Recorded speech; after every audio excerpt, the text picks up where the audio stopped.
Yes, there's a crypto battle raging right now. We're talking a full-on geopolitical arms race over stablecoins and digital currencies, where nations like the US, China and the EU are almost weaponizing money itself to grab global control. As of October 2025, with stablecoins hitting over $300 billion in market cap and central banks rushing pilots, this crypto war could absolutely escalate to real-world conflicts.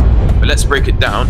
I'll show you the hidden fronts, the stakes, and why your wallet and the world hangs in the balance. Stick around for the whole story that is not on the news. So here's what's happening. Countries are quietly building their digital currencies. Stablecoins basically are digital versions of their own money, tied one-to-one to keep them steady, and they're built to flow from street markets to massive trade deals, and it's wild how fast this is moving. China's digital yuan is already in millions of wallets, ready to change the dollar across Asia. India's rupee is taking off, turning chaotic markets into digital hubs, ready to compete with the big players. Now, America, they're playing it differently. In January 2025, Trump banned a government digital dollar, just straight up banned it and pushed private digital dollars instead, like USDT and USDC, to keep America in the game. But now you've got BRICS, Russia, Brazil and others scheming to build a shared digital platform to kick the dollar out of deals and trade. So this isn't just about tech anymore, it's a race to decide who controls money and who controls the world. Okay, let's talk about the stakes. The US dollar has run the show forever, with private digital dollars dominating markets, letting the US throw sanctions around like a boss. But now, China and BRICS, they're changing the field. They're using their digital currencies to buy oil and gas in yuan, skipping the dollar's chokehold and making the US sanctions look weak. The EU also has these new 2025 rules, basically a digital wall to block US stablecoins and to make their euro look strong.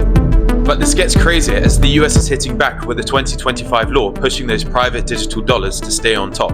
But people are saying China's already ahead, especially in places like Africa and Asia. In countries like Argentina or Nigeria, digital dollars are saving people from crazy inflation, but they're also eating away at local money.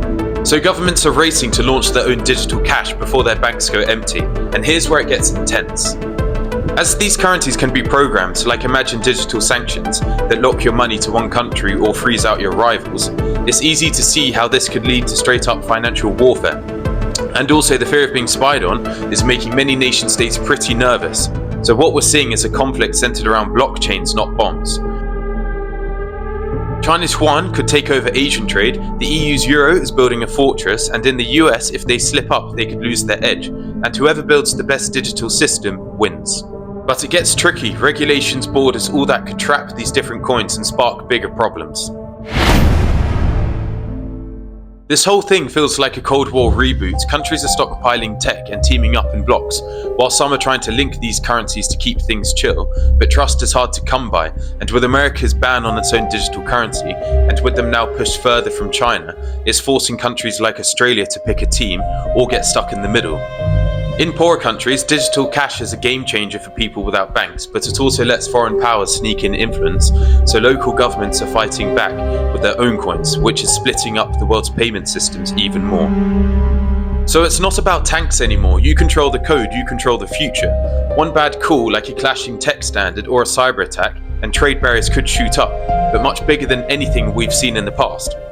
This is a digital standoff, and every new coin is a step closer to this fight potentially happening. Let's look ahead to 2030. If countries don't figure out how to work together, this race could split the world apart. The best case, global systems connect these digital currencies together, letting trade flow smoothly, no drama.